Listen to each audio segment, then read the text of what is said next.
সুপ্রিয় দর্শক মন্ডলী, সবাইকে শুভেচ্ছা।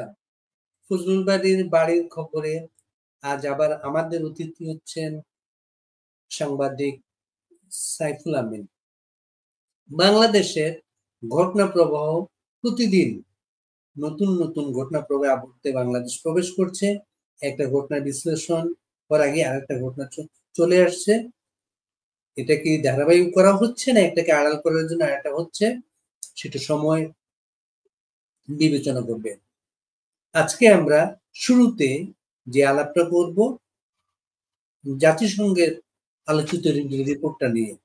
আপনারা জানেন সর্বশেষ আন্দোলনের সময় জাতিসংঘের মাধ্যমে পুরো বিষয়টা তদন্তের জন্য উদ্যোগ নিয়েছিল শেখ হাসিনার সরকার। শেখ হাসিনার সরকারের সেই উদ্যোগের পরেই ইউনূস সরকার এসে সেটা আবার উদ্যোগ নেয় এবং জাতিসংঘ শেখ হাসিনা সরকারের সময় আসা শুরু করেছিল এবং সেই রিপোর্টটা সামারি আকারে যেটা এসেছে সেটা নিয়ে বাংলাদেশে আলোচনা হচ্ছে। এর বাইরে বিস্তারিত রিপোর্টে কি আছে, আলোচনা হচ্ছে না কেন, এই বিষয়টাই আমরা আমাদের সাইফুল ভাইয়ের সাথে জিজ্ঞেস করব। সাইফুল ভাই, শুভেচ্ছা আপনাকে। আপনাকে ধন্যবাদ আমাকে আপনার অনুষ্ঠানে নেওয়ার জন্য।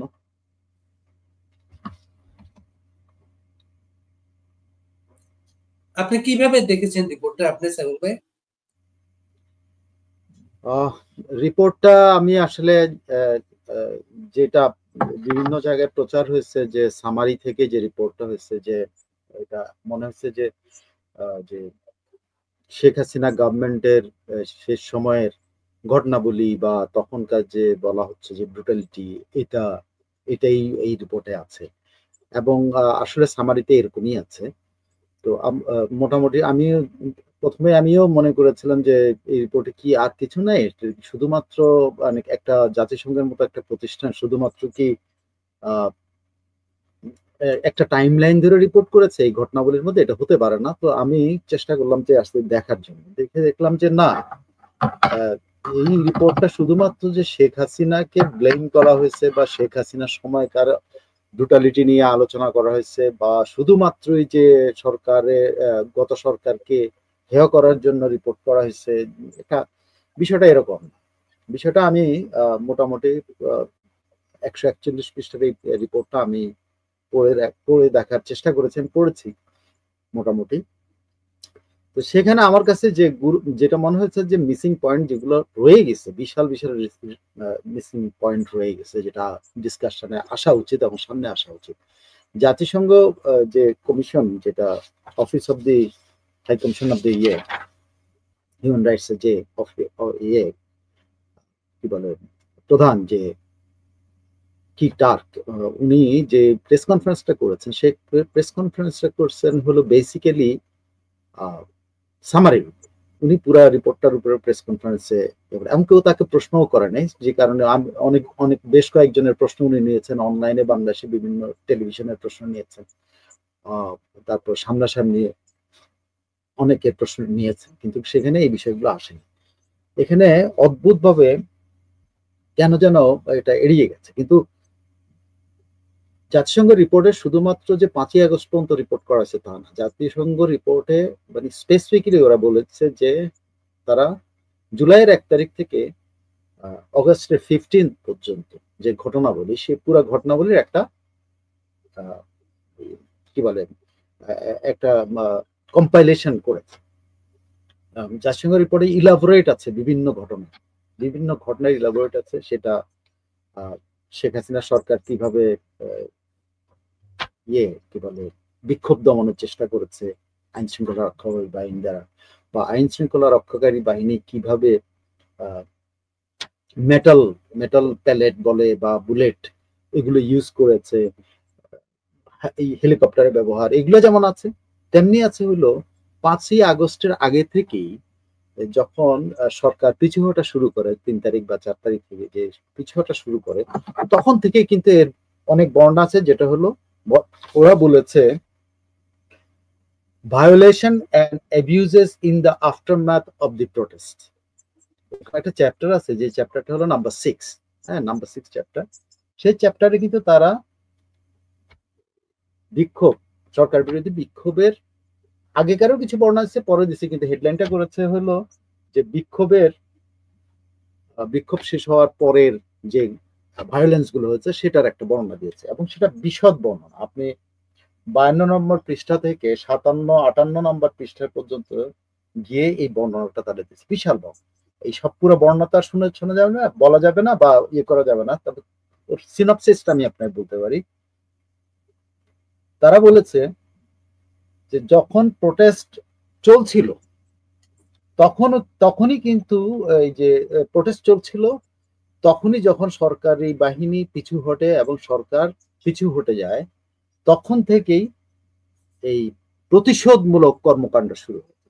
এবং সেই প্রতিশোধমূলক কর্মকাণ্ডের মধ্যে আছে হলো এমনকি কি বলে লিঞ্চিং, হ্যাঁ, মেরে ঝুলিয়ে রাখা বা ফাঁসি দিয়ে দেওয়া একদম, তারপরে থানাগুলোতে আক্রমণ করা, পুলিশের উপরে বিভিন্ন এক জায়গায় 15 জন পুলিশ মারা যাওয়ার ঘটনা, বিভিন্ন ঘটনা আছে।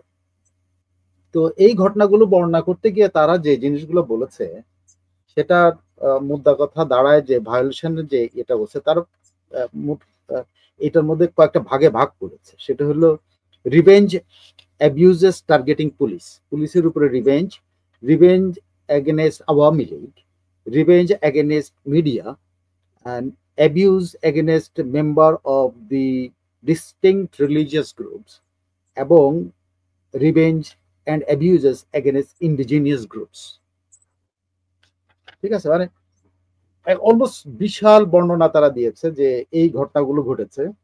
এবং তারা এটা আমি একটু সামারি বলে দেই, এবং তারা 7 নম্বর চ্যাপ্টারে গিয়ে number 7 chapter accountability and efforts যে চ্যাপ্টারটা, সেখানে কিন্তু তারা যেমন গত সরকারের সময়কার যে অ্যাকাউন্টেবিলিটি ছিল না, পুলিশ বাহিনীর কোনো নিয়ন্ত্রণ ছিল না, সরকার ইচ্ছে মতো পুলিশ বাহিনীকে ব্যবহার করেছে, মানে সশস্ত্র বাহিনীকে ব্যবহার করেছে, এগুলো যেমন বর্ণনা দিয়েছে, তেমনি তারা কিন্তু এই অ্যাকাউন্টেবিলিটি এফেক্টের জায়গাতে চ্যাপ্টারেও তারা কিন্তু নাম্বার 7 চ্যাপ্টারে সেটা হলো তারা বলেছে no genuine accountability effort up to 5 August. এটা কিন্তু সরকারের বিরুদ্ধে বলেছে, মানে তৎকালীন সরকারের বিরুদ্ধে বলেছে। কিন্তু 2 নম্বরে তারা কিন্তু আরেকটা ইয়ে দিয়েছে, সেটা no accountability efforts of the interim government. Interim গভর্নমেন্টেরও কিন্তু এফোর্ট নাই, ছিল না, এটার কথা তারা বলছে অ্যাকাউন্ট এফোর্টের মধ্যে।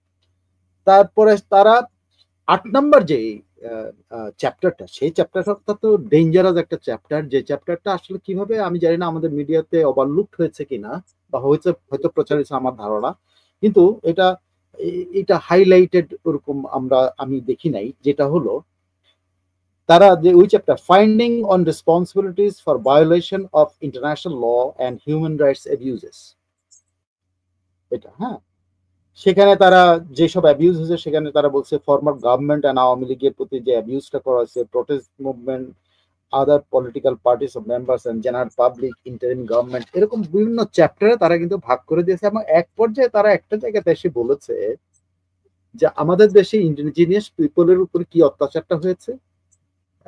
আমাদের দেশে সংখ্যালঘু যাদেরকে বলা হয়, ভিন্ন ধর্মের যাদেরকে বলা, কিন্তু এরা বলছে যে অন্যান্য ধর্মের যেমন হিন্দু, বৌদ্ধ, আমি আগে শুনি নাই যে খ্রিস্টানদের উপরে অত্যাচার, তারা বলছে যে খ্রিস্টানদের উপরে অত্যাচার হয়েছে। এবং তারা বলেছে যে indigenous people, Chittagong hill track specific উদাহরণ দিয়ে বলছে যে ওখানে ব্যাপক অত্যাচার হয়েছে। এবং এরই মধ্যে আরো একটা বড় বিষয়, যে বিষয়টা হলো, মানে আমি কিভাবে এটা বলবো, এবং আমার সংশয় 2001 সালের কথা মনে পড়ে যায়। 2001 সালেও একই রকম মানসিক একটা ইয়ের মধ্যে চাপে পড়েছেন, যেটা হলো যে সরকারের পক্ষে থাকার কারণে হ্যাঁ বিভিন্ন জায়গাতে, এটা সংখ্যালঘু বলেন বা সরকার সমর্থকদের মেয়ে, স্ত্রী, এদের উপরে অমানসিক নির্যাতন, শারীরিক নির্যাতন এবং ধর্ষণের অভিযোগ আছে। এটা অত্যন্ত, মানে এটা বলতে গেলে যে আমাকে স্তম্ভিত করে দিয়েছে যে জাতিসংঘ কিন্তু এটা রেকর্ডেড, জাতিসংঘের রেকর্ডেড ভার্সনটা হলো এরকম। তারা বলছে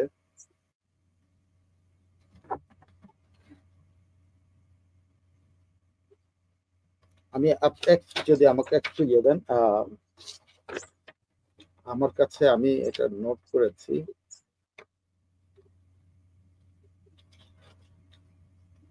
আসলে সাইমন ভাই আপনি পয়েন্ট আউট করেছেন যে জায়গাটায়, যে রিপোর্টে যে বাংলাদেশের মিডিয়াতে যেগুলা আসে নাই বা এখনো আলোচনায় আসে নাই, এই যে ধর্ষণের বিষয়টা, মানে এই সেক্সুয়াল ভায়োলেন্সের অভিযোগ, প্রতিহিংসার ঘটনাগুলো ঘটছিল, সেই বিষয়টা কিন্তু এড়িয়ে যাওয়া হয়েছে। এখানে কি বলছে তারা সরাসরি, তারা বলেছে যে ইংরেজির ভার্সনটা হলে এরকম, আমি বাংলাটা আমি একটু ইংরেজিটা বলে তারপর আপনি বাংলাটা আমি যেটা অনুবাদ করছি সেটা বলবো। In alleged cases involving victims with disabilities or where the primary contacts were close relatives such as sound কম আসতেছে এখন, ওকে। ওখানে ওরা বলেছে যে তাদের এটা ফার্স্ট তাদের কাছে কোনো তারা এটা প্রমাণ করতে পারে না, বা তারা যাদের উপরে অত্যাচারটা হয়েছে, যাদের উপরে সেক্সুয়াল ভায়োলেন্স হয়েছে তাদের সাথে তারা সরাসরি যোগাযোগ করতে পারে নাই, এবং তারা দ্বিতীয় পক্ষের মাধ্যমে এই অভিযোগগুলো পেয়েছে, এবং সেই অভিযোগগুলো সম্পর্কে তারা কেন তারা প্রথম পক্ষের সাথে কথা বলতে, মানে যারা ভিকটিম তার সাথে কথা বলতে পারে নাই হলো সামাজিক কারণে বেসিক্যালি। দ্বিতীয় কারণ হলো তাদের ওই যারা অভিযোগ যারা যারা ভিকটিম তাদের নিরাপত্তা নিশ্চিত করা যায়নি। 3 নম্বর হলো তার পরিবারের লোকজন যাদের মাধ্যমে এই অভিযোগগুলো এসছে তারা তাদের ভিকটিমদেরকে সামনে আনতে রাজি হননি, এবং পুরোটাই হলো সামাজিক কারণে। আমাদের যে ট্যাবুজ আছে যে এই ধরনের ঘটনা হইলে বলতে হয় না, সেই এটাও তারা বলেছে যে আমাদের সামাজিক কারণেই তারা তাদের ফার্স্ট হ্যান্ড, মানে যিনি যে প্রাইমারিলি যিনি ভিকটিম হয়েছেন তার সাথে তারা কথা বলতে, তো তারা সেকেন্ড হ্যান্ড ইয়ের সাথে কথা বলেছেন, এবং তারা তাদের মধ্যে বাবা আছেন, ভাই আছেন। সেখানে তারা বলছেন যে নির্যাতন হয়েছে এটা নির্মমতার সীমা ছাড়িয়ে যায়, এবং তারা এও বলেছে যে আমি সবটা আসলে বললে এটা আমার কাছেও কেমন ভাল লাগে না বলতে। তারা বলছে যে ইমিডিয়েটলি আরেকটা বলেছে, জাতিসংঘ কমিশন বলছে তারা এদের প্রাইভেসি যেমন নিশ্চিত করতে পারে নাই যাদের সাথে কথা বলার জন্য, শুধুমাত্র তাদের বাবা মা বা ভাই তাদের কথা বলতে দেয় না তা না, প্রাইভেসি শুধু না, তারা প্রাইভেসি এবং নিরাপত্তা নিশ্চিত করতে পারে নাই। জাতিসংঘ মিশনই কিন্তু এটা পারে নাই, ব্যর্থ হয়েছে, সরকারের কাছ থেকে এই নিরাপত্তা আদায় করতে ব্যর্থ হয়েছে। আরো ঘটনা আছে যে এগুলো এত রিমোট অঞ্চলে হয়েছে যে তারা সব জায়গায় যেতেও পারে। হ্যাঁ, এবং তারা দাবি করেছে, জাতিসংঘ বলেছে যে এইসব যেসব ঘটনা হয়েছে এগুলার তারা সরকারকে দিয়েছে, এবং সরকারকে বলছে ইমিডিয়েটলি যেন তদন্ত করে এইসব অভিযোগগুলো তদন্ত করে ইমিডিয়েট বিচারের দাবি করেছে জাতিসংঘ তার যে কি বলে রিপোর্টে যেটা বলছে যে এই ঘটনাগুলো জানার ক্ষেত্রে তারা যেসব প্রতিবন্ধকতা মুখে পড়েছিল সেগুলো অপরিসীম, এবং এটা তারা সব বলে নাই সরকার প্রতিবন্ধকতা তৈরি করছে বা তারা, তবে তারা এটা বলেছে যে তারা চেষ্টা করেছে যে লোকাল রাজনৈতিক নেতাদের সাথে কথা বলতে, সেখানে আওয়ামী লীগ তো পলাতক, সেখানে তারা জামাতের সাথে চেষ্টা করেছে কথা বলতে, সেখানে শিবিরের সাথে কথা বলার চেষ্টা করছে, তারা তাদের সাথে কোনো কথা বলে নাই। তারা মানে বিএনপির সাথে কথা বলেছে, কিন্তু বিএনপির কাছ থেকে এই ধরনের তারা আসলে বিএনপি এই ধরনের কোনো কিছুতে মানে আগ বাড়ায় আসে নাই। তারপরে হলো তারা যারা ক্ষমতা আছে বৈষম্য বিরোধী নেতা তারা তাদেরকে আসলে এই ব্যাপারে কোনোভাবেই সহায়তা করেননি, এবং তারা যেমন বলেছে যে the interim government has committed to ensure accountability for serious violations, তারা কিন্তু committed. its effort to this date have primarily focused শুধুমাত্র expeditiously bring criminal cases before Bangladesh International Crime Tribunal ICT তে মামলাগুলো আগায় নেওয়া দেওয়ার তাদের যে আগ্রহ, তারা যে জোর দিচ্ছে এই অভিযোগগুলোর ক্ষেত্রে তারা সে ধরনের কোনো যোগ দিচ্ছে না। অথচ তারা জাতিসংঘ মনে করে যে বরং আইসিটিতে যে মামলাগুলো হয়েছে সেই মামলাগুলোতে জাতিসংঘের পূর্ণ সমর্থন থাকবে না কখনোই। কারণ অনেক আগে যখন শেখ হাসিনা গভর্নমেন্টের আমলে যখন আইসিটিতে যে মামলাগুলো চলেছিল এবং যাদের ফাঁসি হয়েছিল ওই সময় কিন্তু জাতিসংঘ ওইটার প্রতি পূর্ণ সমর্থন ব্যক্ত করে নাই। কারণ হলো জাতিসংঘ সনদ অনুসারে তারা মৃত্যুদণ্ড সমর্থন করে না, যে কারণে আইসিটিতে ব্যাপক সংস্কার না করে এটার পেছনে যত দ্রুত সরকার দৌড়াচ্ছে বা আইসিটি ট্রাইব্যুনাল যে দৌড়াচ্ছে, তারা এই যে বৃহৎ একটা জনগোষ্ঠীর উপরে যে অত্যাচার হয়েছে তার মধ্যে নারীদের উপর অত্যাচার, নারী মানে মেয়েদের উপরে অত্যাচারটা, এটা অন্তর্বর্তী সরকারের কোনো তদন্তকারী সংস্থা বা কোনো বিচার কাজে কোনো অভিযোগ নেওয়ার ক্ষেত্রে এটা অগ্রাধিকার পায়নি। তারা দ্রুততম সময়ের মধ্যে এই ব্যাপারে সরকারের তদন্ত এবং দ্রুত বিচার দাবি করেছে।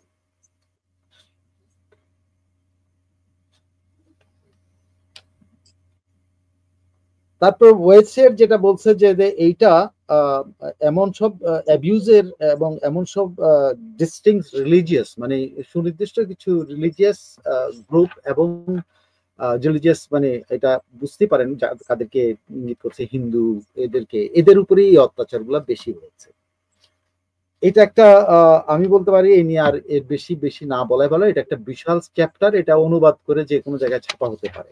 তবে অভিযোগটা খুবই মানে কি বলে জঘন্য এবং যে এই ধরনের ঘটনা ঘটছে আমি অন্তত জানতাম না, এবং আমি অন্য কোথাও থেকে এই অভিযোগগুলো শুনি নাই। আমি শুনেছি যে হিন্দুদের উপরে নির্যাতন হচ্ছে, তাদের বাড়িঘর জ্বালিয়ে দেওয়া হচ্ছে, তাদেরকে অত্যাচার করা হয়েছে, কিন্তু হিন্দু বা তারা যেভাবে বলছে হিন্দু, বৌদ্ধ, খ্রিস্টান এবং আদিবাসীদের উপর যে অত্যাচার হয়েছে তার মধ্যে সেক্সুয়াল অ্যাবিউজও কিন্তু একটা ব্যাপার। এবং সেক্সুয়াল অ্যাবিউজের শুধুমাত্র এরাই ইয়ে না, আওয়ামী লীগের নেতা কর্মীদেরও সন্তান অথবা স্ত্রীরাও এই আক্রমণের শিকার হয়েছে। তারা এমনও বলেছে যে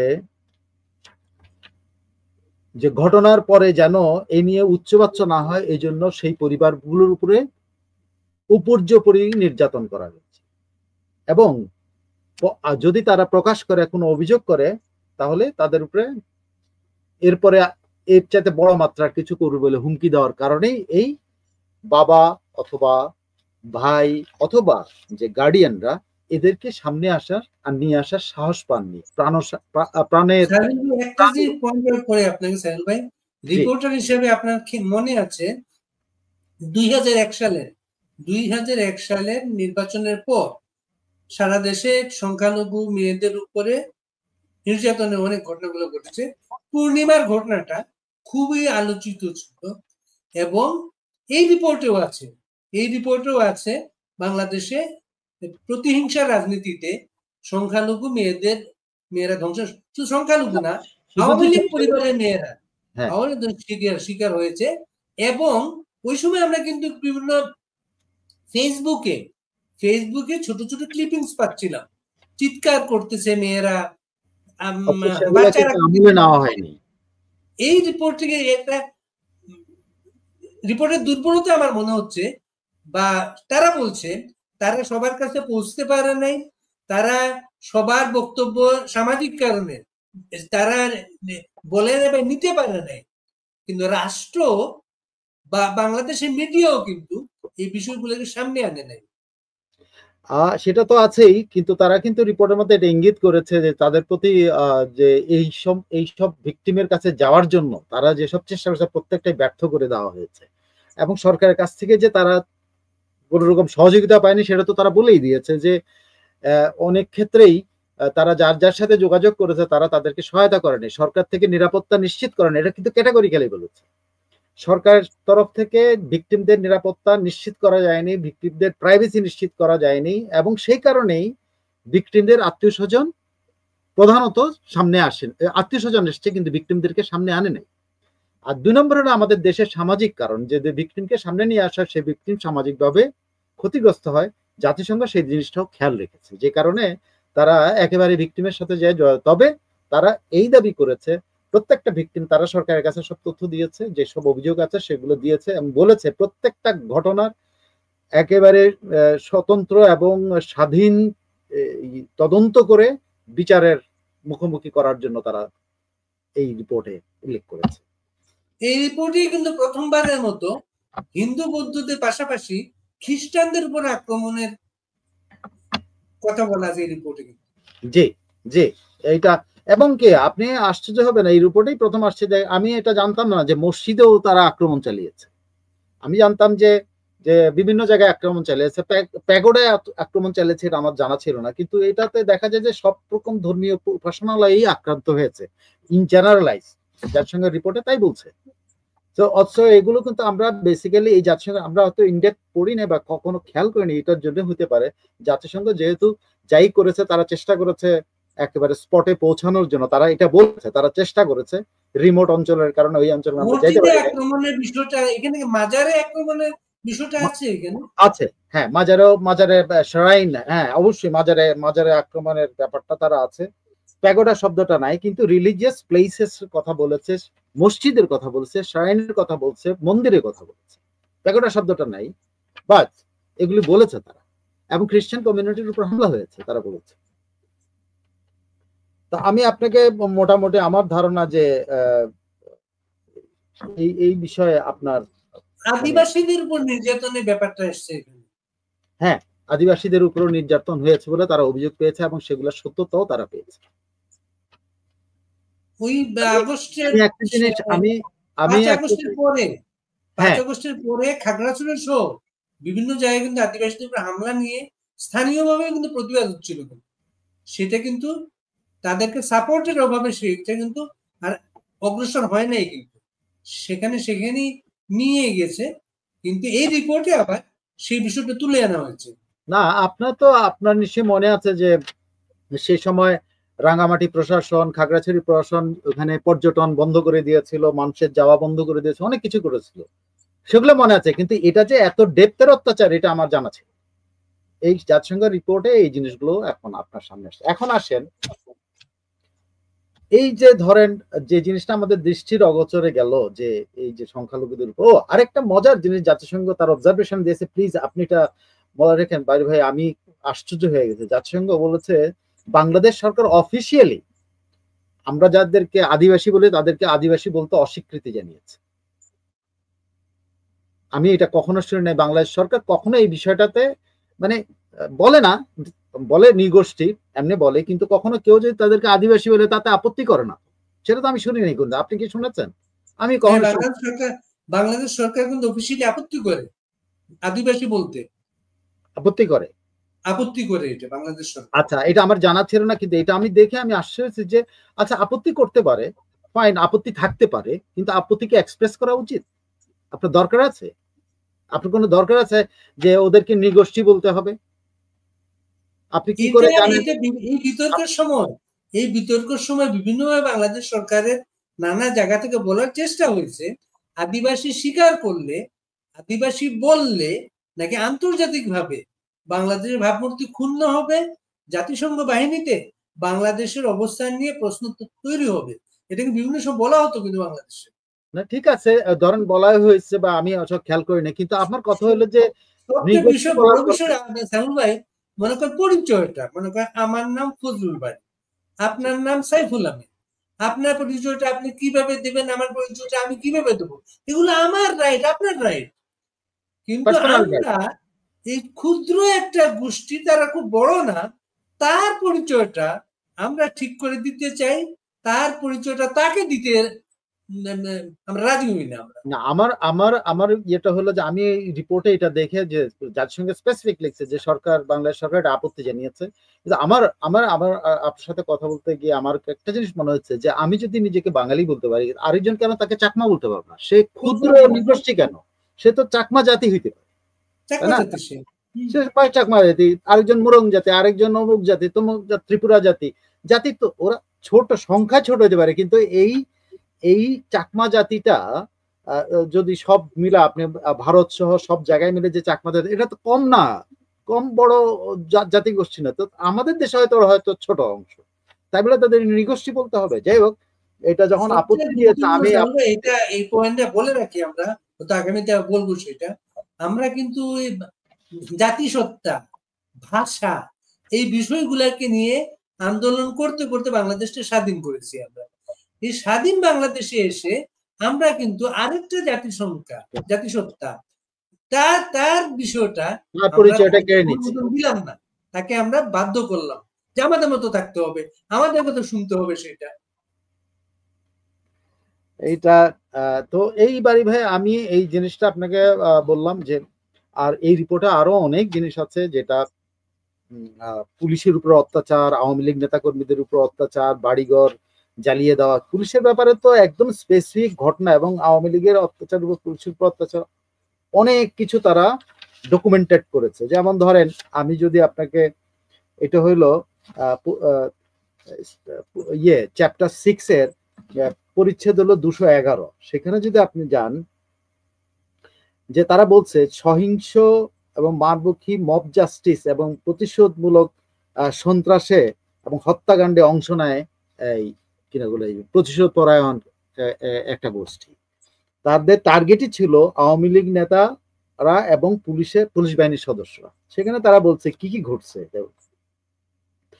তারা বলছে, রিপোর্টে বলছে এগুলো ঘটতেই থাকে আগস্ট মাস জুড়ে, কমপক্ষে 15 তারিখ পর্যন্ত এটার অনেক বেশি সংখ্যক ঘটেছে, কিন্তু পুরো আগস্ট মাস জুড়েই কিন্তু এই ঘটনাগুলি ঘটেছে। এই আগস্ট মাস জুড়ে আরেকটা জাতি আরেকটা ইয়ের কথা, সেটা হলো আহমদিয়া মুসলিমদের উপর আক্রমণ হয়েছে বলে তারা জাতিসংঘ তাদের রিপোর্ট দিয়েছে। আমি এটাও শুনি নাই, কিন্তু আহমদিয়ারা আক্রান্ত হচ্ছে এটা আমি জানতাম না।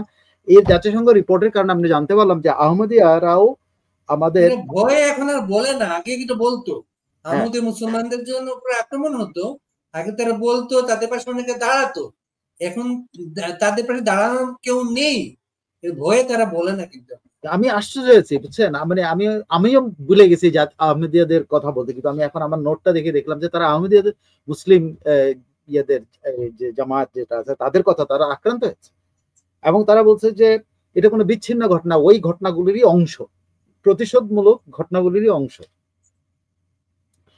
তারপরে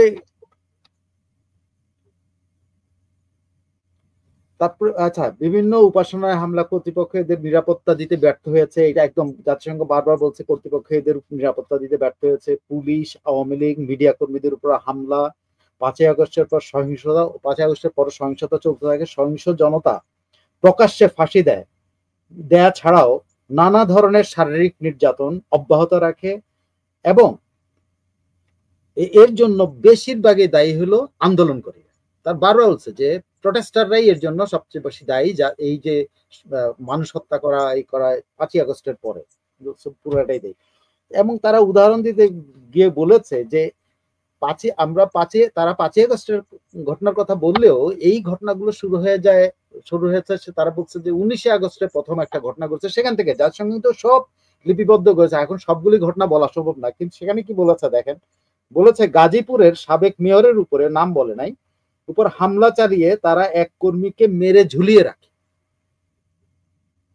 ঠিক আছে, সাবেক মেয়রও ওখানে আহত হন, সেখানে বহু আওয়ামী লীগ সমর্থককে বেধড়ক মারপিট করা হয়। এই ধরনের বেশিরভাগ সহিংসতাই 4 আগস্ট থেকে মাত্রাতিরিক্ত ভাবে বেড়ে যায়, এগুলো তাদের রিপোর্ট। তৎকালীন সরকার যতই নিরন্তর হারাচ্ছিল, ততই প্রতিশোধ পরায়ণ সহিংসতা বেড়ে যেতে থাকে। তারা উদাহরণ দিয়ে বলেছে রায়গঞ্জে, সিরাজগঞ্জ জেলার রায়গঞ্জে লম্বা তরবারি, তারা কিন্তু পরিচয় লম্বা তরবারি, লোহার রড সহ ভিন্ন ধরনের পোশাক পরে, এটা আপনি বুঝতে পারছেন তারা কি ইঙ্গিত করেছে। তারা বলছে ডিফারেন্ট অ্যাটায়ার, মানে নরমাল অ্যাটায়ার, জঙ্গি বলে নাই, তারা জঙ্গি না বলে ভিন্ন পোশাক বলছে। হ্যাঁ, ভিন্ন অ্যাটায়ার বলছে। পোশাক পরা বিক্ষোভকারীরা স্থানীয় আওয়ামী লীগ কার্যালয় ভেঙে দেয়, হামলা করে, ভাঙচুর করে এবং আগুন দিয়ে পুড়িয়ে দেয়। তখন এই আক্রমণকারীরা সেই সময় 5 জন আওয়ামী লীগ নেতা কর্মীকে হত্যা করে এবং একজন মিডিয়া কর্মীও ওখানে নিহত। এমন ঘটনাও ঘটেছে যে একজন আওয়ামী লীগ নেতাকে হত্যার আগে গণথুতু দেখেন ওরা এটা বলছে গণথুতু নিক্ষেপ করা হয় এবং কান ধরে উঠবস করা হয়, তারপর তাকে হত্যা করা হয় সবার সামনে। এটা কিন্তু জাতিসংঘের রিপোর্টের মধ্যেই আছে। হ্যাঁ, তারপরে বলছে যে হ্যাঁ একই একই একই দিনে একই জেলার এনায়েতপুরে পুলিশ স্টেশনে হামলা হয় একই দিনে। হ্যাঁ, হামলা ধরিয়ে আগুন ধরে দেয়, সেখানে 15 জন পুলিশ কর্মকর্তাকে নির্মম ভাবে হত্যা করা যায়, আগুনে পুড়িয়ে মারা। এটা কিন্তু একই দিনে ওই আওয়ামী লীগের যে দিন মারা হয়েছে, যাকে উদ্বোস করে কান ধরে উদ্বোস করে তারপর খুন করা হয়, সেই একই দিনে এনায়েতপুরে এই ঘটনা, সেখানে 15 জন পুলিশ কর্মকর্তা পুলিশদের ছোটদের কথা তারা বলে, পুলিশ কর্মকর্তা ওখানে, এবং বহু হতাহত এবং বেশিরভাগই আগুনে পুড়িয়ে ইয়ে করা হয়। হ্যাঁ,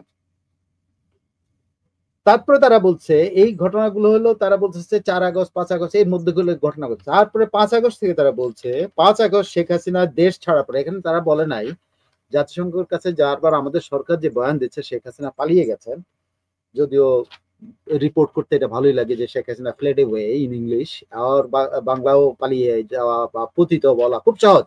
একজনকে গালি দেওয়া যত সহজ, আমাদের দেশে একজনের প্রশংসা করা তত সহজ মনে করি না। আমরা খুব সহজে একজনের গালি দিতে পারি, কিন্তু জাতিসংঘ কিন্তু তাকে গালি দিতে দেয়নি। তারা তাদের মার্জিত ভাষায় বলেছে 5ই আগস্ট শেখ হাসিনা দেশ ছাড়ার পর প্রতিশোধ পরায়ণ সন্ত্রাসীরা ব্যাপক সন্ত্রাসী কর্মকাণ্ড ব্যাপক ছড়িয়ে পড়ে। সন্ত্রাসীরা মব হয়ে বহু পুলিশ স্টেশনে আক্রমণ করে এবং বহু পুলিশ এতে হতাহত হয়। তারা বলছে দেশের 639টি পুলিশ স্টেশনের মধ্যে 450টি থানায় পুলিশ স্টেশনই আক্রান্ত হয়। জাতিসংঘ তার রেকর্ডে এটা দিয়েছে যে 450, যতই কম বলে ধরেন এই সরকার যত কমই আক্রমণ, কিন্তু জাতিসংঘ রেকর্ড করেছে, ইন্টারন্যাশনাল বডির একটা ফর্মাল রিপোর্টের মধ্যে এটা রেকর্ডেড যে out of 639 of police stations 450 was being attacked। এবং এই মব শুধু থানাগুলো ভাঙচুর করে নাই, জ্বালিয়ে দেয় নাই, তাদের যানবাহনগুলো জ্বালিয়ে দিয়েছে, বিল্ডিং ভেঙে ভাঙচুর করেছে, গুড়িয়ে দিয়েছে, আগুন ধরিয়ে দিয়েছে এবং তাদের অনেককে পুড়িয়ে মেরেছে।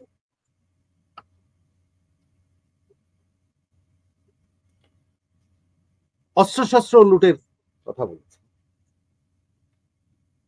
তবে এই প্রত্যেকটা যেসব থানায় হামলা হয়েছে তাদের বেশিরভাগ ক্ষেত্রে পুলিশরা বেশিরভাগ পুলিশ বেঁচে যায় হলো তারা হামলার কিছু আগে বা হামলার মধ্যে দিয়েই ড্রেস চেঞ্জ করে পালিয়ে যেতে সক্ষম হয় এবং স্থানীয় জনগণের মধ্যে মিশে যায় এবং স্থানীয় বাড়ি ঘরের পর্যন্ত আশ্রয় নেওয়ার ঘটনা তারা জানে। স্থানীয় বাড়ি ঘরের মধ্যে তারা আশ্রয় নিয়ে কিন্তু তাদের নিজেদের যান বাঁচিয়েছে।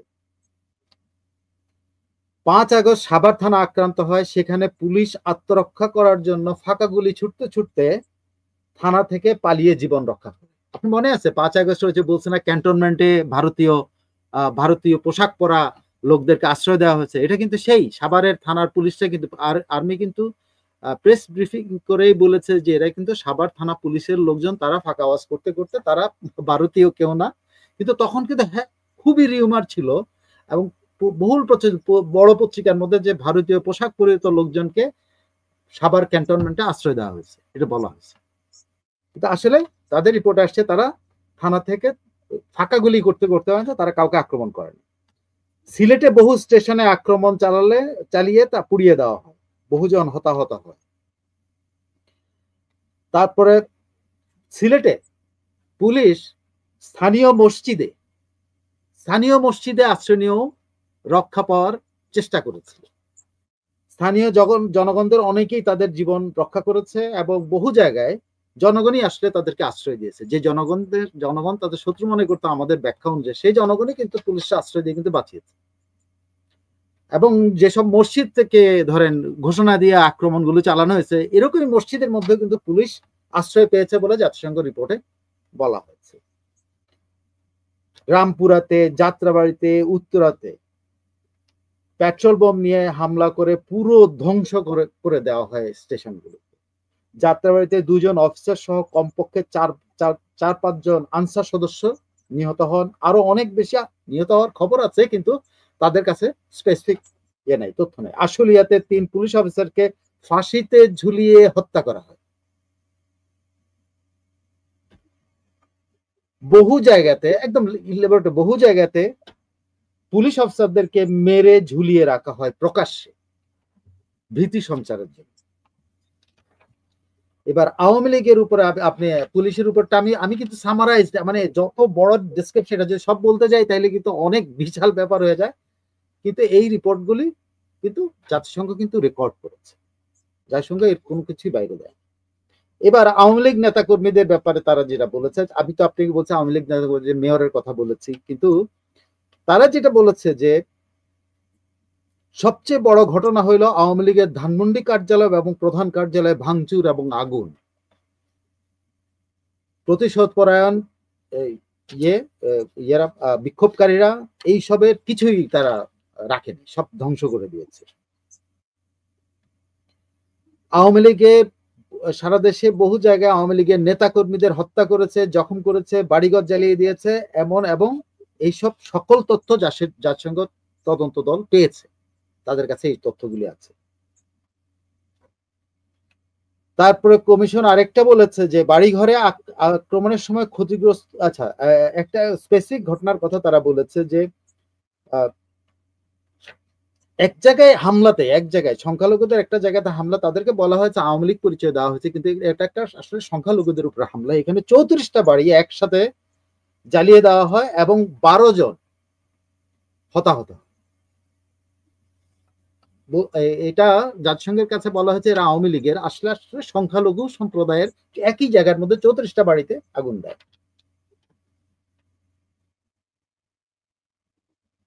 এছাড়াও তারা বলছে যেসব জায়গাতে সবচেয়ে বেশি বাড়িঘর লুটপাট আওয়ামী লীগ বলে, আওয়ামী লীগ আসলে বেসিক্যালি এটা সংখ্যালঘু, কিন্তু এটা আওয়ামী লীগ বলে চিহ্নিত করা হয়েছে, জাতিসংঘের কাছে ইনফরমেশন দেওয়া হয়েছে আওয়ামী লীগ, কিন্তু আসলে এরা বেশিরভাগই হলো অন্যান্য ধর্মের এরকম। তারা হাতিবান্ধা, লালমনিরহাটের 3-4টা এলাকা, তারপর আরেকটা আরো বেশ কয়েক জায়গায় তারা পাইছে যে বহু বাড়িঘর লুটপাট করা হয়েছে, বহু বাড়িঘর ভাঙচুর করা হয়েছে, মানুষজনকে মারা হয়েছে।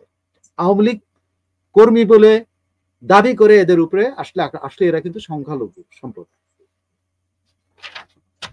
এবারে আমি আপনাকে পুলিশের উপর অত্যাচার এবং আওয়ামী লীগের উপর অত্যাচার বা আওয়ামী লীগের উপরে যে প্রতিশোধ যে ঘটনাগুলো ঘটেছে সেটার একটা বর্ণনা আপনাকে দিলাম, এবং এটা ইলাবোরেট আছে হলো আপনার কি বলে রিপোর্টে। কেউ ইচ্ছা করলে রিপোর্টের এই পোর্শনটুকু যদি পড়েন, চ্যাপ্টার 6 থেকে যদি চ্যাপ্টার 8 পর্যন্ত পড়েন, তাহলে মোটামুটি সবকিছু এই যে সেক্সুয়াল অ্যাবিউজ থেকে শুরু করে, সেক্সুয়াল ভায়োলেশন থেকে শুরু করে, হ্যাঁ, সব পেয়ে যাবে। মিডিয়ার উপর আক্রমণ নিয়ে রিপোর্টে উল্লেখ করা আছে। হ্যাঁ আছে, মিডিয়ার উপরে আক্রমণে বেশ কিছু বর্ণনা আছে, কিন্তু সেটা ওই যে মিডিয়া কর্মী নিহত হয়েছেন একজন, তারপর মিডিয়ার উপর অনেকে আহত করা হয়েছে, অনেক অফিসে হুমকি দেওয়া হয়েছে, মিডিয়ার কাজে সবকিছুই আছে, সবই এই এর মধ্যে আছে।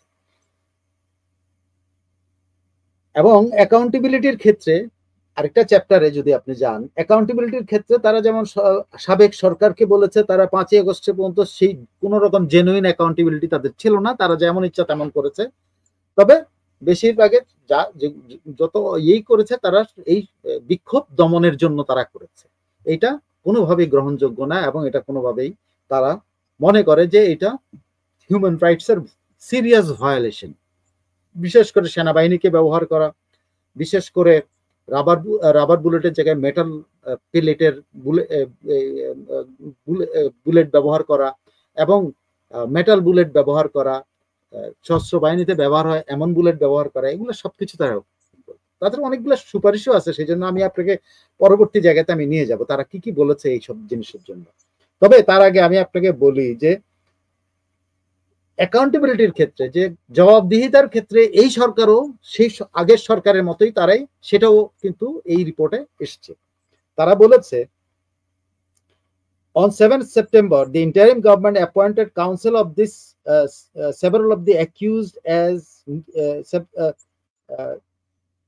counsel of those several of those accused as no sorry আমি হাতে লিখেছে তো আমি ঠিক ইয়ে করতে পারছি না, তবে এই কথাটা এরকম যে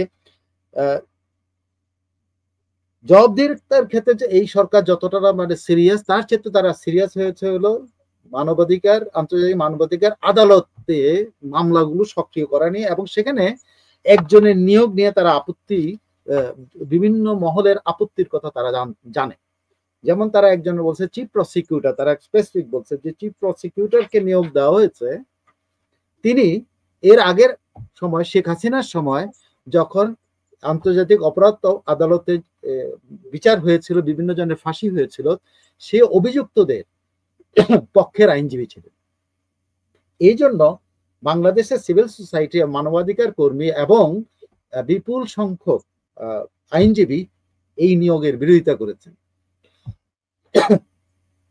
জাতিসংঘ কমিশন মনে করে যে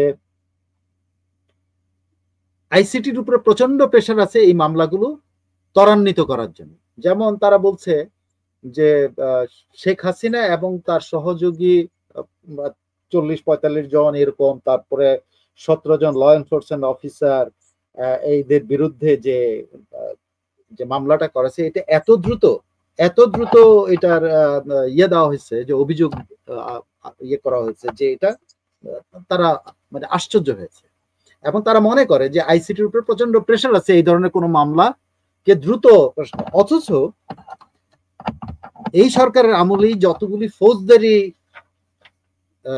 অপরাধ হয়েছে, প্রতিশোধমূলক অবস্থা, সেগুলোর ব্যাপারে সরকারের আইনজীবীদের সেরকম আগ্রহের কথা বা মামলা পরিচালনার ক্ষেত্রে দ্রুততর করার জন্য তাদের কোনো আগ্রহ বা চেষ্টা তারা লক্ষ্য করে না। তারা মনে করে যে আইসিটি নিয়ে যতটা তৎপর সরকার, সারা দেশে যে ফৌজদারি আদালতগুলো রয়েছে সেই আদালতগুলোকে দ্রুত সক্রিয় করে সেগুলোতে বিচার, এই যে অন্যায়গুলো হচ্ছে সেই অন্যায়গুলোর উপরে নিয়ে বিচারিক কার্যক্রম শুরু করার ব্যাপারে সরকার ঢিলে ঢালাবা, তারা এ নিয়ে তেমন উৎসাহ দেখাচ্ছে না।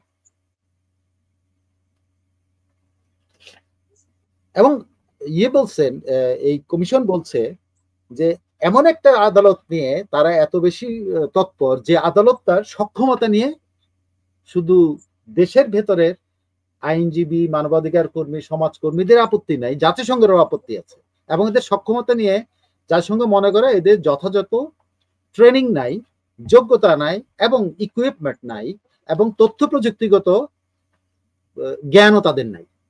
তারা মনে করে যে টিমটা এই বিচার কার্যক্রম তারা তদন্ত করার জন্য, আলামত সংগ্রহ করার জন্য, এমনকি নিরপেক্ষ থাকার মতো সাক্ষীদেরকে নিরপেক্ষ থাকার মতো থাকে নাই তারা, তার কথাবার্তায় তারা সাক্ষীদের নিরাপত্তা দিতে পারে নাই, তারা নিরপেক্ষ থেকে বিচার প্রক্রিয়া পরিচালনার প্রমাণ দিতে পারে নাই। অথচ সেই আদালতটা, যে আদালতটা এতটাই অক্ষম, তারা অক্ষমই বলছে, মানে সক্ষমতার অভাব মানে অক্ষমিত, সক্ষমতার অভাব যে আদালতের আছে সে আদালতের কার্যক্রম অতি দ্রুত। অথচ যে আদালতগুলোতে দ্রুত বিচার কাজ করা যায়, ফৌজদারি আদালতগুলো, সেগুলো সক্রিয় হয় না, এবং সেগুলোতে মামলা বা তদন্ত কোনো কিছুই আগায়নি। এ হলো আপনার 3টা চ্যাপ্টারের কথা আমি বললাম। এখন জি বলেন সাহুল ভাই, এখানে একটা ব্যাপার আপনি এই রিপোর্টে এসছে, যেটা এই রিপোর্টের আগেও বাংলাদেশে 5 আগস্টের পরিবর্তনের পর থেকে ভারত সরকার এবং ভারতীয় মিডিয়ার পিন পয়েন্টটা ছিল সংখ্যালঘু নির্যাতন, এবং যেটা বাংলাদেশ সরকার সবসময় অস্বীকার করে আসছে। এই রিপোর্টে সেটা আবার প্রতিষ্ঠিত হলো এই রিপোর্টের মাধ্যমে। এরপরে ভারত সরকার এবং ভারতীয় মিডিয়ার ভূমিকা কি হতে পারে আপনার? ওরা তো ধরেন আপনি যত বেশি অস্বীকার করবেন, এখন এই জাতিসংঘ রিপোর্টটা তো আপনাকে অস্বীকার করার কোনো সুযোগ আর দিল না। মানে বাংলাদেশের যে রিপোর্টিং গুলো হয়েছে সেই রিপোর্টিং গুলোতে আমি এগুলো দেখি না, যে কারণে আমার মনে হয়েছে হয়তো এরকমই আসলে। কিন্তু যেহেতু এই রিপোর্টটা যখনই ডিটেইল ওরা পাবে বা পড়বে, তখন তো তারা মানে আসবে, সামনে আসবে, এসে বলবে যে আমরা যা বলেছিলাম সেটাই তো ঠিক। এখন দেখেন তারা কি কি সুপারিশ করেছে, ঠিক আছে, সুপারিশ করেছে তারা তাদের ইয়ে থেকে, তারা যেগুলো সব বলছে, তারা অ্যাকিউজ করেছে, যে স্পেসিফিক যে অ্যাকিউজ গুলো করেছে সেটা হলো বাংলাদেশের সাবেক সরকার এবং নিরাপত্তা গোয়েন্দা সংস্থা সমূহ পদ্ধতিগত মানবাধিকার লঙ্ঘন করেছে। এই যে মানবাধিকার এর ফৌজদারি তদন্তের প্রয়োজন হয়ে পড়ছে, যেটা এই সরকার করছে। লঙ্ঘন করেছে আগের সরকার, কিন্তু এই সরকার সেগুলো নিয়ে তদন্ত করছে না, এগুলো আইসিটি নিয়ে তারা ব্যস্ত। তারা বলেছে 1 জুলাই থেকে 15 আগস্টের মধ্যে যে 1400 মানুষকে মারা গেছে, তার মধ্যে পুলিশ যদিও বলেছে 44 জন পুলিশ কর্মকর্তা, কিন্তু টোটালটা তারা এখন পর্যন্ত কেউ নিশ্চিত না আসলে কতজন মারা গেছে। এর বেশি হতে পারে, কিন্তু কোনো সঠিক সংখ্যা তারা, এবং তারা যেটা বলেছে যে এই পুরো সময়টার মধ্যে যে 12-13% শিশু নিহত হয়েছে এবং আহতও হয়েছে, এবং এদেরকে তারা বলেছে এদেরকে উভয় পক্ষই রিক্রুট করেছে। সরকারের সংগঠনগুলো, তৎকালীন সরকারের সংগঠনগুলো যেরকম তারা বলছে এদের বেশিরভাগকে বলা হয় টোকাই, টোকাই শব্দটা ইউজ করে, এদেরকে বেশিরভাগকে বলা হয় টোকাই, এবং এরা একেবারে নিম্ন আয়ের মানুষের সন্তান। তাদেরকে দুই পক্ষই, এবং দুই পক্ষ বলছে, এক পক্ষের কথা বলেন, তাদের দুই পক্ষই ভাড়া করেছে, ঠিক আছে, বলেছে দুই পক্ষই তাদের ভাড়া করেছে, এবং তারা তাদের মধ্যে এই 12-13% শিশু এবং কিশোর, এরা কিন্তু ভাড়ার মধ্যে শুধু গুটি কয়েক আছে যারা তাদের বাবা বা আন্দোলনকারী বাবা মায়ের সাথে আন্দোলন দেখতে রাস্তায় এসেছিল, যেরকম গুটি কয়েক, কিন্তু বেশিরভাগ যারা মারা গেছে তারা হলো টোকাই নামে দুই পক্ষ এদেরকে ভাড়া করেছে। এবং জাতিসংঘ রিপোর্টে এটাও বলা হয়েছে যে এই শিশুদের কেউ কোনো খোঁজ নিয়েছে কিনা এখন পর্যন্ত তারা, এবং এই শিশুদের কল্যাণে কি করা হয়েছে সেটাও তারা জানে না, এই শিশুদের পরিবারের কি কল্যাণ করা হয়েছে তাও তারা জানে, এবং আহত শিশুদের কি চিকিৎসা দেওয়া হচ্ছে এটাও তাদের কাছে পরিষ্কার, ঠিক আছে।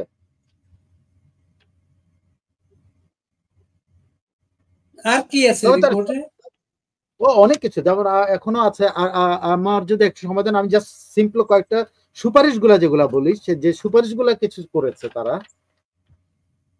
তারা সরাসরি বলেছে আন্তর্জাতিক অপরাধ ট্রাইব্যুনাল সম্পর্কিত সব বিচার প্রক্রিয়ার স্বচ্ছতা এবং বিধিবিধান সংশোধন করতে হবে, মৃত্যুদণ্ড রহিত করতে হবে, প্রসিকিউটর যে আগে সংশ্লিষ্ট ছিলেন এই ব্যাপারটা সমাধান করতে হবে, আগে যে বিরোধী পক্ষে ছিল যাকে চিফ প্রসিকিউটর নিয়োগ করা হয়েছে এই নিয়ে প্রশ্ন তুলেছে আইনজীবীরা, এবং এরা এইটারও সুরাহা করতে হবে। তারা যেটা বলেছে যে গণ অভিযোগ এবং গণগ্রেপ্তার বন্ধ করতে হবে, তারা এগুলো কিন্তু একদম সুপারিশের মধ্যে রয়েছে। তারা বলেছে যে এখন থেকে জনসমাগম বা ছত্রভঙ্গ করার জন্য ধাতব গুলি ব্যবহার বন্ধ করতে হবে, এবং গোলাবারুদ ব্যবহারের বিধিবিধানের মধ্যে পরিবর্তন আনতে হবে, গণ অভিযোগ এবং গণগ্রেপ্তার বন্ধ করতে হবে, এই ধরনের অভিযোগ এবং গণগ্রেপ্তারের বিরুদ্ধে শাস্তিমূলক ব্যবস্থা নিতে হবে, যারা গণগ্রেপ্তার করবে এবং যারা এই ধরনের অভিযোগ নেবে তাদের বিরুদ্ধে শাস্তিমূলক ব্যবস্থা, মানে যে পুলিশরা এই যে শতাধিকের বিরুদ্ধে মামলা নিচ্ছে এবং গণগ্রেপ্তার করছে তাদের বিরুদ্ধে ব্যবস্থা নিতে বলেছে, তারা বন্ধ তো করতেই বলছে, আবার ব্যবস্থা নিতে বলেছে।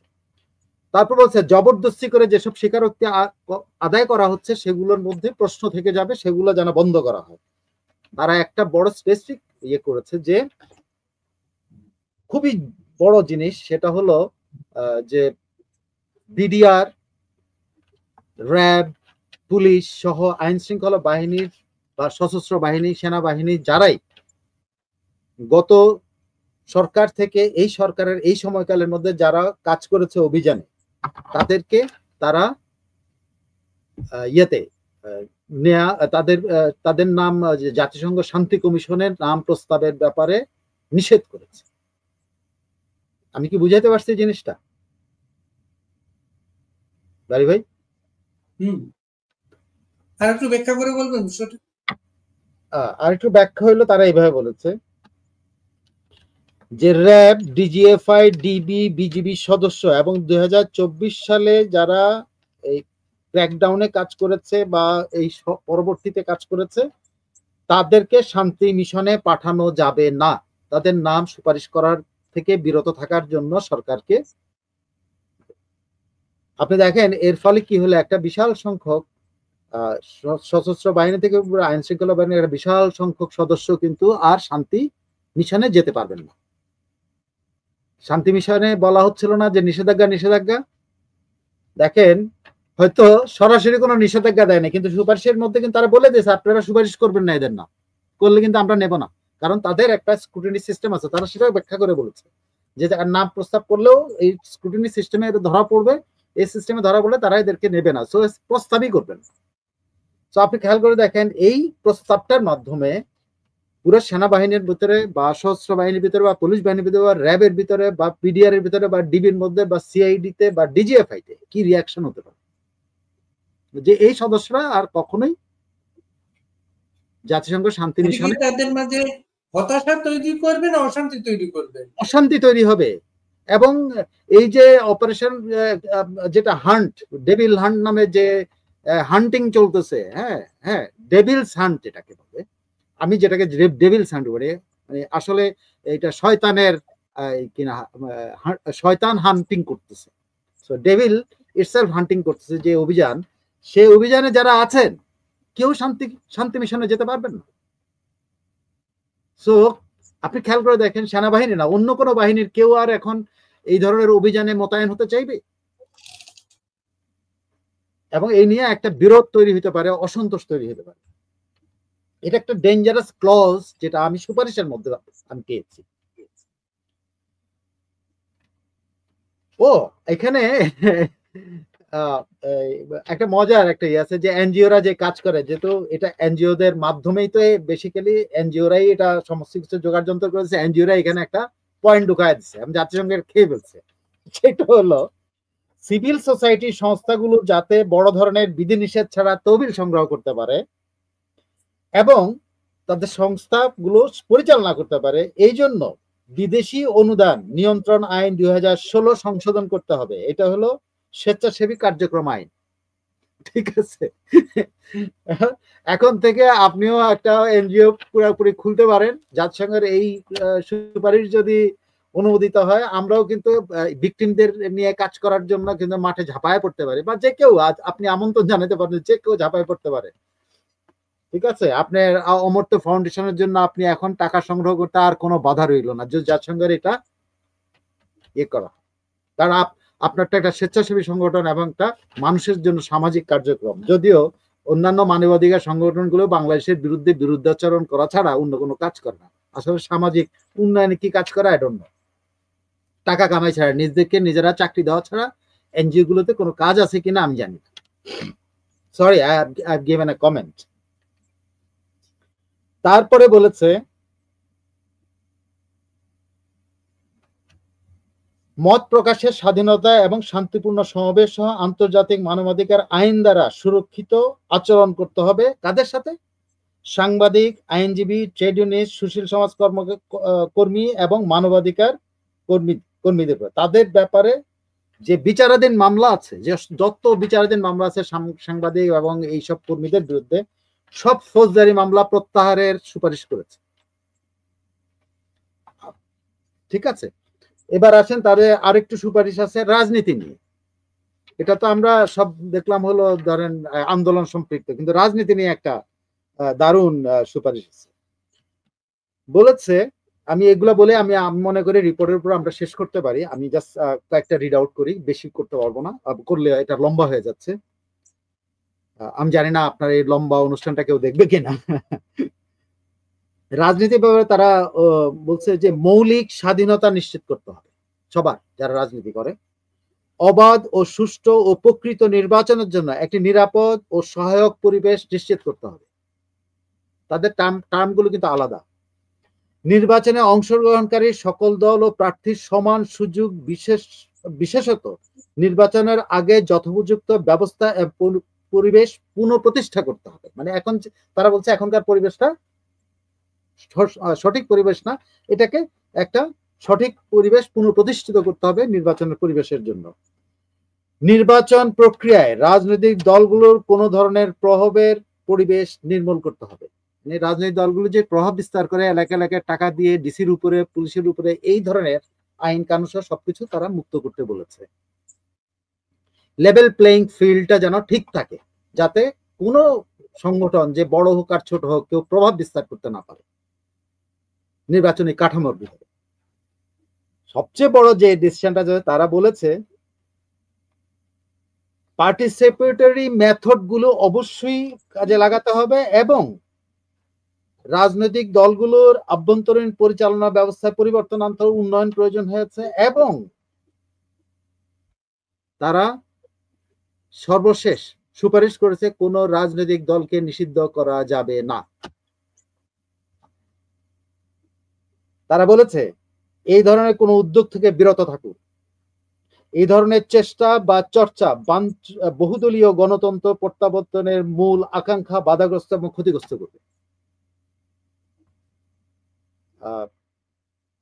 এই ধরনের কোন চেষ্টা বাংলাদেশের ভোটারদের একটি বড় অংশকে ভোটাধিকার চর্চার বাইরে রাখা হবে। সমাজে সমমর্যাদা, সমচিন্তা, সহনশীলতা ক্ষতিগ্রস্ত হবে। ভাই আমি আপাতত এখানে শেষ করতে চাই। আপনার এই আলোচনার মাধ্যমে জাতিসংঘের রিপোর্ট নিয়ে বিস্তারিত আলোচনা না হওয়ার কারণে আমি সামাজিক যোগাযোগ মাধ্যমে দেখলাম, প্রভাব দেখলাম। একজন লিখছেন, জাতিসংঘের রিপোর্ট আওয়ামী লীগের কফিনের শেষ পেরে। এই যে আলোচনা না হওয়ার কারণে কিন্তু এই ধরনের ধারণা তৈরি হয়েছে। কিন্তু জাতিসংঘ রিপোর্টের বিস্তারিত ব্যাখ্যা আমরাই মনে হয় এখানে প্রথম করলাম, আশা করি চলতে থাকবে সেইটা। আর আমি আশা করব যে আপনি বাড়ি ভাই এই জিনিসটা আপনাদের সাইটে আপলোড করে দেন, যাতে আলোচনা যদি দেখে কেউ, সে চাইলে যেন এই 141 পৃষ্ঠার পুরোটাই দেখতে পারে এবং সে নিজে মানে নিজের কাছে নিজে একটু সন্তুষ্ট হতে পারে আসলে জাতিসংঘ কি করেছে। জাতিসংঘ শুধুমাত্র কি এক পক্ষের জন্য রিপোর্ট করেছে? জাতিসংঘ শুধু এক পক্ষকে দোষী করার জন্য রিপোর্ট করেছে? না, তা করে নাই। আমার বিবেচনা জাতিসংঘের এই রিপোর্টটা ব্যালেন্সড। যে আমার সমালোচনা করুক, যাই করুক, কিন্তু আমি মনে করি এটা ব্যালেন্স শুধু না, তারা প্রকৃত তথ্যগুলো আনার চেষ্টা করে। যেখানে তাদের ব্যর্থতা, সেখানে তারা ব্যর্থতার কথা বলেছে। যেমন যোগাযোগ করতে পারে নাই ভিকটিমদের সাথে, তারা বলেছে আমরা পারি নাই। কেন পারে নাই তারা তা বলেছে। সরকার তার সুবিধা সীমিত রেখেছে, তাদের নিরাপত্তা নিশ্চিত করতে পারে নাই। তাদের না, ভিকটিমের নিরাপত্তা নিশ্চিত করে নাই, ভিকটিমের সামাজিক পরিচয় যে রক্ষা পাবে সেটা নিশ্চিত করতে পারে নাই। ভিকটিমদের কাছে পৌঁছানোর জন্য, যেহেতু রিপোর্ট আছে, সেখানে পৌঁছানোর জন্য সরকারি কোনো সহযোগিতা পায় নাই এবং স্থানীয়ভাবে যেসব রাজনৈতিক দলগুলো আছে তাদের সহায়তা পায়। আওয়ামী লীগ তো এখানে বিতাড়িত, আওয়ামী লীগ তো নাই। সো অন্যান্য যে দল কাছে তারা সাহায্য সহযোগিতা চেয়েছিল সেটা তারা পায়, সরকারের কাছ থেকেও পায়। এখানে একটা আজকে শেষ করবো সাহুল ভাই, আপনার আলোচনায় বিশ্লেষণে উঠে আসলো যেটা জাতিসংঘ রিপোর্টটা বায়াসড না, এটা ব্যালেন্স রিপোর্ট। এটা যাতে সেইভাবেই সবাই দেখেন এবং সেইভাবে অনুসরণের চেষ্টা করেন। আজ এখানে রাখি সাহুল ভাই, আপনাকে ধন্যবাদ। আপনাকেও ধন্যবাদ।